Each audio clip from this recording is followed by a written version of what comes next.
Сәлем достар! Бүгін біз сендермен салауатты өмір салты туралы сөйлесеміз. Салауатты өмір салты деген не екенін білесіңдер ме? Салауатты өмір салты дұрыс тамақтанудан басталады. Көкөніс, жеміс, сүт өнімдері денсаулыққа пайдалы. Иә, өте дәмді. Ал чипсы мен тәттіні көп жеуге болмайды. Иә, дұрыс айтасың.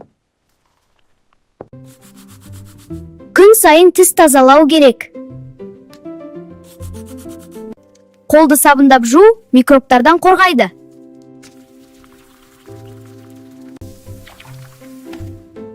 Тазалық денсаулық кепілі.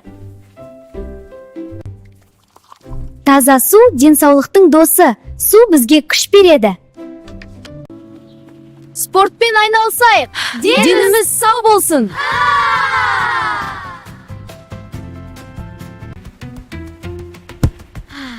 Салауатты өмір салты біздің таңдауымыз. Таза ауада серуендеу пайдалы. Біз табиғатты жақсы көреміз. Уақытында ұйықтау керек. Ұйқы бізге күш береді. Денсаулық ең үлкен байлық. Салауатты өмірді ұстанайық.